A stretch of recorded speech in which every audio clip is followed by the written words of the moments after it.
Hello, नमस्कार, आदाब, सत श्री अकाल और अस्सलाम वालेकुम। मैं हूं मोहम्मद अहमद काज़मी, लेकर आया हूं आपको एक ख़ास प्रोग्राम कश्मीर से मुताल्लिक़। इस प्रोग्राम में मैं इस वक्त प्रेस क्लब में हूं।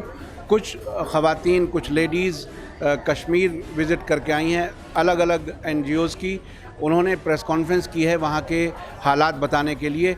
इसमें मैं कोशिश करूँगा कि आपको कुछ अहम इम्पॉर्टेंट डेलीगेशन के ख़ास लेडीज़ से बात कर सकूं। अभी मैं बात करूंगा सैयदा हामिद से, जो एक जानी मानी सोशल एक्टिविस्ट हैं और बहुत बड़े घराने से और कश्मीर में वो पैदा हुई हैं। उन्होंने क्या कहा, ये सुनिए। आप ये बताइए कि ओवरऑल जो सिचुएशन है। हमें तो मुहर्रम ही मुहर्रम लगा जी। अच्छा। हमारे लिए मुहर्रम कहाँ ख़त्म हुआ। जी। अभी तो खैर वैसे भी चेलुम नहीं हुआ है, मगर वहाँ तो लगता था कि रोज़े आशूर है, बस ये लगा हमें। ये बहुत बड़ी बात आपने कही है जी। ये थोड़ा सा आप एलेबोरेट करके बताइए कि वहाँ जो घरों तक आप गई हैं, ख़वातीन, बच्चों, उनके साथ कैसा क्या वो महसूस कर रहे हैं। एक शहर खामोशा है, एक शहर सुनसान है, ना कोई, हर दुकान का शटर नीचे है। हाँ। सड़कें खाली पड़ी हैं। लोग जो हैं वो इतने, जैसे हम रोज़े आशूर को हमें लगता है कि पूरी फ़िज़ा जो है वो सोगवार है। हमें ये लगता है कि वहाँ भी हमें ये लगा कि पूरी फ़िज़ा जो है डल सोगवार है, जेहलम सोगवार है, वो क्या कहते हैं, चिनार सोगवार है, शिकारे सोगवार हैं। पूरा माहौल जो है वो सोग में डूबा हुआ है और कोई मुँह से कुछ नहीं कह रहा, क्योंकि बहुत लोगों में बर्दाश्त अब बढ़ गई है। देखिए, सारे लीडरान जो हैं वो तो बहरहाल या तो उन पे PSA लग गया है और या वो उन पे हाउस अरेस्ट में है, ठीक है।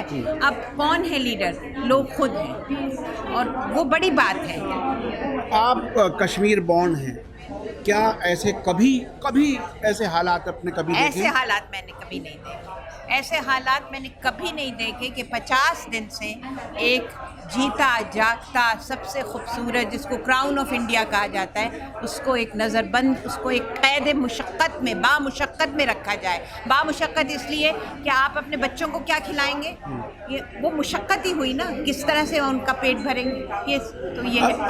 अब इस हालत में वो खाना पीना उनको कैसे कर पा रहे हैं? क्या कुछ सप्लाईज का कोई तरीका है? चावल आप भी जानते हैं जी। कि उनमें स्टोरेज का उनमें है। चावल, दाल, जो बेसिक चीज़, दाल तो खैर वो नहीं खाते, मगर चावल जो भी है उनके यहाँ स्टोरेज होता है। उसमें भी जैसे इन्होंने बताया केरोसिन डाल देते हैं, उसको भी उसमें कोयला डाल देते हैं, जो उनको तंग करने के लिए, मिलिट्री के लोग। हाँ, मिलिट्री के लोग। तो वो है उनके पास। बाग में कुछ ना कुछ पत्ते, कोई वीड्स, कोई चीज़, पड़ोसी मदद करते हैं। अब आपको मैं बताऊं, औरतें सड़क पे खड़ी राइड्स मांगती हैं। अच्छा, लड़के रुकते हैं, मर्द रुकते हैं, वो उनके पीछे मोटरसाइकिल पे कैसे जाएं? क्या तरीका है उनका जाने का? यू नो, औरत एक राइड ले एक आदमी के साथ मोटरसाइकिल पे, ये काफ़ी कम होता है हमारी सोसाइटी में, और वो भी अनजान। मगर लोग एक दूसरे का दर्द समझते हैं। तो जब ये हालत है तो फिर तो क्या मोहल्ले के लोग एक दूसरे से मिल पाते हैं, एक दूसरे के पास जा पाते हैं क्या? मतलब घर से निकल के आप अगले घर में तो जा सकते हैं। आसपास नज़दीक की कोई महल्ले की दुकानें कुछ खुलती हैं कभी? शाम को 1 घंटे भर के लिए शाम को खुलती हैं, कभी सुबह को घंटे भर के, मगर पूरे दिन बड़ी बड़ी दुकानें जिसमें हम और आप जाके शॉलें और ये और वो खरीदा करते थे। कभी अखरोट, कभी बादाम, कभी खुबानियाँ, सब के शटर्स डाउन। अब थोड़ा बस आखिरी सवाल, इंटरनेशनल लेवल पर अब ये क्या सूरत बनेगी? पाकिस्तान हमेशा इसको इंटरनेशनलाइज करने की बात कहता है, हम कहते हैं कि ये हमारा लोकल मामला है। आप क्या? 26 तारीख को खुलेगा उक़दा, क्या होगा? हमारा भी दम होठों पे है। शुक्रिया मैडम। मैं media star world YouTube channel से हूँ। आप ये बताइए कि ये जो अभी हालत है कश्मीर की, ये क्या आपने कभी ऐसा सोचा भी था कि कश्मीर में ऐसा कभी हो जाएगा? आप इतने लंबे अरसे से इस मुल्क को देख रही हैं, समझ रही हैं, सियासत को भी जानती हैं, क्या आप? देखो, मैंने छत्तीसगढ़ देखा है। छत्तीसगढ़ में आदिवासियों के साथ क्या क्या नहीं किया है, ये मैंने मेरे आँखों से देखा है। और अन्य जगह पे नॉर्थ ईस्ट में भी मैंने देखा है, मणिपुर में देखा है। वो सब जगह पे मेरा अपना संगठन है, national federation of Indian women है, इसलिए मैं उधर जाकर रहती हूँ, मैं देखती हूँ। मगर कश्मीर के साथ, क्योंकि ये 370 ये सिर्फ कश्मीर के लिए नहीं, और भी राज्यों के लिए है। हाँ। ये चाहे आंध्रा के लिए भी इसमें है और नॉर्थ ईस्ट के लिए भी है, बहुत सारे राज्यों में, पर खास कर कश्मीर को टारगेट करके ये करना, और वो भी उस एक वक्त में उधर जो टेररिज्म का वो दौर था वो कम होती जा रही थी। हाँ। और उधर एक बिल्कुल पीसफुल, लोग खुद बोल रही है। हाँ। हम इतना एक पीसफुल, हमें इतना अच्छा लग रही थी उस वक्त। इसी एक क्या कितनी साल पहले के लिए धकेलना, हाँ। ये हमने कभी सोचा नहीं था। क्या आपको ऐसा लगता है कि क्या कुछ विदेशी दोस्त हमारे इस देश के ऐसे हो गए हैं कि वो इस देश में बेचैनी, परेशानी और टेंशन चाहते हैं? उनके कहीं राय मशवरे से ऐसा कुछ हो रहा है, या क्या बीजेपी खुद अपना कोई ऐसा प्लान है कि इतनी तेज़ी से ये फैसला इन्होंने किया जबकि कश्मीरियों का उससे कोई लेना देना या मशवरा कुछ नहीं किया गया? देखो, इस सभी चीज़ का पीछे जो पॉलिटिक्स है वो क्या है, हाँ। हमें वो समझना है। हमारी अंडरस्टैंडिंग ये है, जी। वो पॉलिटिक्स कुछ और नहीं है। इस देश को एक हिंदू राष्ट्र बनाने का, उसी ओर चलने का ये एक कदम है, ये कश्मीर को करना। अभी दो चीज़ों के बारे में कश्मीर जो का बिल पेश करके हमारी होम मिनिस्टर ने बोला, दो चीज़ बोले, एक चीज़ को बार बार दोहराया। हाँ। वो चीज़ है, अभी हम जाके ज़मीन खरीद सकती है, अभी हम जाके ज़मीन खरीद सकते हैं। उसका पीछे पॉलिटिक्स क्या है? उधर का जो डेमोग्राफी को, उधर ज़्यादा पॉपुलेशन, मुस्लिम पॉपुलेशन है, उसको बिगाड़ना है आपको, ताकि उधर और भी हिंदू लोग जाके ये करें। ये सिर्फ जो कॉरपोरेट का बोले वो अलग है, वो कॉरपोरेट इंटरेस्ट अलग है, मगर मेन पॉलिटिकल एजेंडा आरएसएस का एजेंडा है।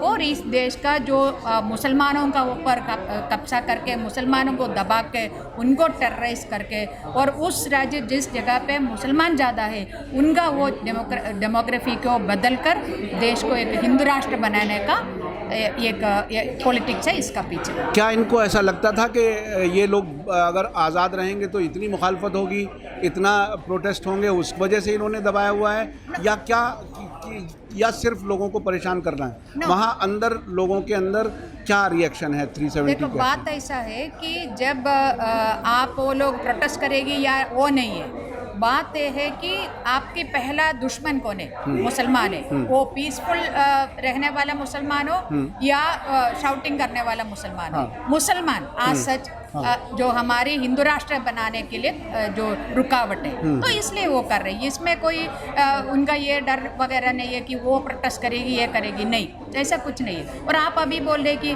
प्रधानमंत्री ये बोल रहे गले लगाओ, आपने गला काट दिया है, फिर आप बोल रहे कि उनका गले लगाओ। ये कहाँ की इंसानियत है आप जो बोल रहे हैं? तो क्या आपको लगता है कि ये हालात नॉर्मल कब हो पाएंगे, कैसे हो पाएंगे, कैसे पॉसिबल होगा? हुकूमत अब क्या कर सकती है? देखो, इसमें दो बात में जब बोलना है। एक तो हम उन लोगों से पूछा, अरे 370 है तो आपका क्या, इसमें इतना बड़ा क्या चीज़ है, बस मालूम करने के लिए हमने पूछा। तब मुझे उल्टा हमें जवाब पूछा कि आप श्वास ले रहे या नहीं है? हमने बोला हाँ। उसका एक जो इसमें क्या फ़ायदा है आपका? वही था हमारे लिए 370। इंडिया के साथ, इंडिया की जनता के साथ हमारा एक रिश्ता का एक जो श्वास लेना जितना जरूरी है उतना जरूरी था। तो आप समझिए, ये हर एक का एक सेंटिमेंट है उधर। ये कोई पढ़ने लिखने वाला का सिर्फ नहीं है, घरेलू महिला का भी वही सोच है। मैं वो अंतर्राष्ट्रीय में एक बात पूछ रहा था आपको, उसमें क्या कोई इंटरनेशनल प्लेयर्स भी हैं जो यहाँ हालात ख़राब करना चाहते हैं? आप सीधा पूछिए, क्या कौन सा इंटरनेशनल? अमेरिका या इजराइल? तो उनका क्या है? क्योंकि इजरायली और अमेरिकन एडवाइजर्स अब ऐसा लगता है जैसे हर जगह पहुंच गए हैं, हमारे फैसलों में भी वो आ गए हैं। इसमें मैं इसका जवाब मेरा ये है कि मिस्टर मोदी हमारा प्राइम मिनिस्टर इतना एक चतुर क्या है, उतना एक्सपर्ट हो गया है, इवन इंटरनेशनल लीडर्स को झूठ बोल के एक सच्चाई का रूप में झूठ उनको भी कन्वे करे। तो क्योंकि वो लोग सोचो उनके इंटरेस्ट क्या है, इकोनॉमिक इंटरेस्ट है, इधर इन्वेस्टमेंट करना और इधर का एक कंज्यूमर मार्केट देके वही है उनका। अमेरिका हो या इसराइल हो। और हमारी ज़्यादातर जो आर्म्स डील्स किसके साथ हो रहे हैं, इसराइल के साथ। तो इनको इंडिया को खुशामद करके रखना, और वो सोच रहे कि इधर हमें अच्छा मार्केट मिलेगा, अच्छा हमारी इंडस्ट्री को, तो उस प्रकार का एक इम्प्रेशन बनाया गया है, इसलिए वो इंडिया जो भी कर रहे हैं उसको सपोर्ट। अच्छा, ऐसी हालत में जब मुल्क के इकोनॉमी स्लो डाउन है, क्या कश्मीर के नाम पर बड़ा इन्वेस्टमेंट लाने की कोई कोशिश है मुल्क को संभालने के लिए? क्या लगता है आपको? लग रहा है कि इतना ये पूरी देश को ये नौजवानों को ये बताया था 2 करोड़ जॉब हम आपको हर साल देगी, उसमें से 1 करोड़ भी अभी तक दे नहीं पाई है। ये कश्मीर हमने उनको बताया था, हम ये बोल रहे कि आपका इधर विकास होगा, तो इसलिए ये कर रही है। उन्होंने बोला ये हमारा बेसिक जो नीड्स है, रोटी कपड़ा मकान, ये कश्मीर के लगभग सभी के पास है। जितना भी गरीब हो उनको रहने का अपना घर है, जितना भी गरीब हो अपना कुछ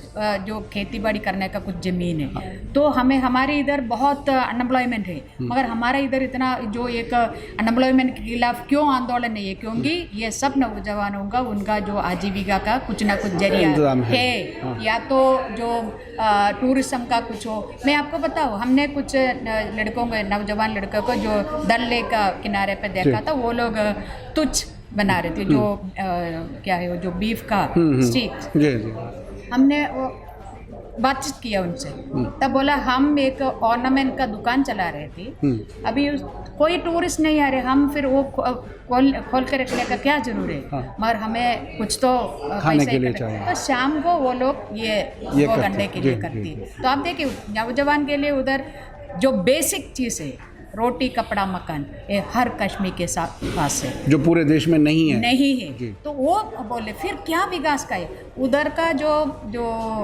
जियोग्राफिकल जो कैरेक्टर और स्पेसिफिसिटी देके उधर का best industry is the tourism industry. और वो लोग क्या बोले, अभी आप हमारा पानी लेके आप जो इलेक्ट्रिसिटी पैदा कर रहे हैं उसका सिर्फ 12% मुनाफा हमें दे रहे। यदि विकास की जो सच्चाई जो बोले वो उसमें 1% सच्चाई है, तो उसमें जो जितना इलेक्ट्रिसिटी आप बेच रहे हैं उसका मुनाफा का 50% भी हमें दे, हम दिखाएगी, हम आपको भी मदद करेगी, सेंटर को भी मदद करेगी, बाकी जगह को विकास करने के लिए। यही बात आम जनता बोल रही है सारी चीज़। Thank you very much, thank you. तो इधर उधर कुछ भी नॉर्मल नहीं है, ये सारा झूठ बोल रही है। और ये बहुत अनफॉर्चुनेट बात है कि हमारी देश की प्रधानमंत्री और जो होम मिनिस्टर दुनिया हमारी देश का सिर्फ नहीं मगर दुनिया को झूठ बोल के घूम रही है, ये बहुत शर्मनाक बात है। Thank you very much, thank you.